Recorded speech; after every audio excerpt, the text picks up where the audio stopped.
Even if the perfect opportunity manifested itself to you in your incomplete form, the probability that you would recognize it as the perfect opportunity is 0. There's this idea in Jungian psychology called the circumambulation. And Jung had this idea that you had a potential future self, which would be in potential everything that you could be. And that it manifests itself moment to moment in your present life by making you interested in things. And the things that you're interested in are the things that would guide you along the path that would lead you to maximal development. Now, it sounds like a metaphysical idea or a mystical idea even, but it's not. It's not. It's a really profoundly biological idea. The idea is something like, well, you're set up so that you're automatically interested in those things that would fully expand you as a well-adapted creature. Well, like, there's nothing radical about that idea. What else could possibly be the case? Unless there's something fundamentally flawed about you, that is what the situation would be. It's kind of interesting to think about how that would be manifest moment to moment, but the idea is something like, well, your interest is captured by those things that lead you down the path of development. Well, that better be the case. And so there's some utility in pursuing those things that you're interested in. That's the call to adventure, let's say. And the call to adventure takes you all sorts of places. Now, the problem with the call to adventure is, like, what the hell do you know? You might be interested in things that are kind of warped and bent. And often it's the case that when new parts of people manifest themselves and grip their interests, say, they do it very badly and shoddily. And so you stumble around like an idiot when you try to do something new. That's why the fool is the precursor to the savior from the symbolic perspectives, because you have to be a fool before you can be a master. And if you're not willing to be a fool, then you can't be a master. It's an error-ridden process, and that's also laid out in the Old Testament stories, because the first thing that happens to all these patriarchal figures when God kicks them out of their father's house when they're like 84 is that they run into all sorts of trouble, and some of it's social and some of it's natural and some of it's a consequence of their own moral inadequacy. So they're fools. The thing that's so interesting is that despite the fact that they're fools, they're still supposed to go on the adventure, and that they're capable of learning enough as a consequence of moving forward on the adventure so that they straighten themselves out across time. And so it's something like this. So this circumambulation that Jung talked about was this continual circling, in some sense, of who you could be. You might notice, for example, that there are themes in your life. You know, when you go back across your experiences, you see you kind of have your typical experience that sort of repeats itself. And there might be variation on it, like a musical theme, but it's like you're circling yourself and getting closer to yourself as you move across time. That's the circumambulation. Now, you remember that for a sec, because we'll go back to it. Okay, so imagine that something glimmers before you. It's an interest that's dawning, and you decide, well, first of all, you're paralyzed. You think, well, how do I know if I should pursue that? It's probably a stupid idea. And the proper response to that is, you're right, it probably is a stupid idea, because almost all ideas are stupid. And so the probability that as you move forward on your adventure that you're going to get it right the first time is 0. It's just not going to happen. And so then you might think, well, maybe I'll just wait around until I get the right idea, and which people do, right? So they're like 40-year-old, 13-year-olds, which is not a good idea. And so they wait around until it's waiting for Godot, until they finally got it right. But the problem is you're too stupid to know when you've got it right. So waiting around isn't going to help, because even if the perfect opportunity manifested itself to you in your incomplete form, the probability that you would recognize it as the perfect opportunity is 0. You might even think it's the worst possible idea that you've ever heard of anywhere. Highly likely. Nietzsche called that a will to stupidity, which I really liked. So, because he thought of stupidity as being, you have to take it into account fundamentally and work with it. And so you can take these tentative steps on your pathway to destiny, and you can assume that you're going to do it badly. And that's really useful, because you don't have to beat yourself up. It's pretty easy to do it badly. But the thing is, it's way better to do it badly than not to do it at all. And that's a continual message that echoes through these historical stories in Genesis. It's like, these are flawed people. They should have got the hell out of their house way before they did. And they go out and they stumble around in tyranny and famine and self-betrayal and violence. but it's a hell of a lot better than just rotting away at home. And that's great, so that's good. And so why is that? Well, okay, so you start your path and you think that you're heading, towards your star.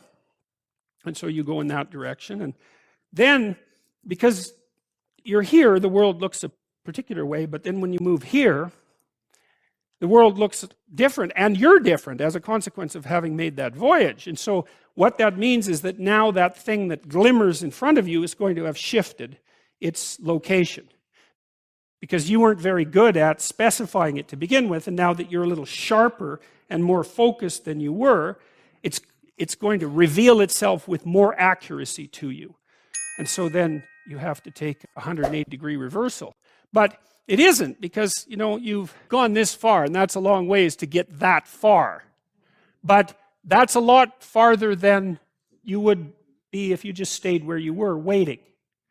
And so it doesn't matter that you overshoot continually, because as you overshoot, even if you don't learn what you should have done, you're going to continually learn what you shouldn't keep doing. And if you learn enough about what you shouldn't keep doing, then that's tantamount at some point to learning at the same time what you should be doing. Now, what's cool about it, though, I think, is that as you progress, the degree of overshooting starts to decline, right? And that we know that there's nothing hypothetical about that. As you learn a new skill, like even to play a song on the piano, for example, you overshoot madly. You're making all sorts of mistakes to begin with, and then the mistakes, they disappear. There's a great TED talk, I think it was, about this guy set up a really advanced computational recording system in his home and recorded every single utterance his young child made while learning to speak. And then he put together the child's attempts to say certain phonemes and put them in the list, and you can hear the child deviating madly to begin with, and then after hundreds and hundreds of repetitions, just zeroing right in on the exact phoneme. So, you might not know this, but when kids babble, because they start babbling when they're quite young, they babble every human phoneme, including all sorts of phonemes that adults can't say.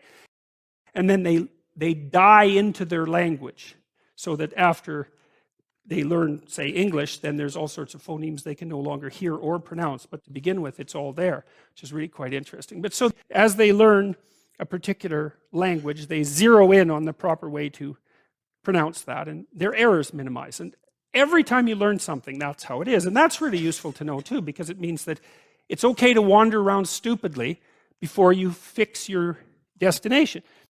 Now, you see that echoed in Exodus, right? Because what happens is that the Egyptians, or the Hebrews, escape a tyranny, which is kind of whatever you do personally and psychologically when you escape from your previous set of stupidly held and ignorant and stubborn axioms. It's like, away from that tyranny. It's like, great, I freed myself from that. Well, then what? Well, you think, well, now I'm on the way. It's, no, you're not. Now you're in the desert, where you wander around stupidly, and worship the wrong things until you finally organize yourself morally again and head in the proper direction. And so that's worth knowing, too, because you think, well, I got rid of a lot of things, excess baggage that I didn't need in my life, and now everything's okay. It's like, no, it's not. You've got rid of a whole set of scaffolds that were keeping you in place, even though they were pathological. And now you have nothing, and nothing actually turns out to be better than something pathological, but you're still stuck with the problem of nothing. And that's exactly why Exodus is structured the way that it is. It's that you escape from a tyranny. It's, hooray, we're no longer slaves. Yeah, well, now you're nihilistic and lost. It's not necessarily an improvement. It's also useful to know that, because you can also be deluded into the idea that, imagine that you're trying to become enlightened, which might mean to turn all those parts of you on that could be turned on. You think, well, that's just a linear pathway uphill. It's just from one success to another. No, it's not.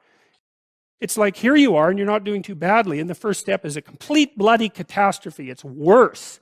And then maybe you can pull yourself together, and you hit a new plateau, and then that crumbles and shakes, and bang, it's worse again. And so, because part of the reason that people don't become enlightened is because it's punctuated by intermittent deserts. essentially, by intermittent catastrophes.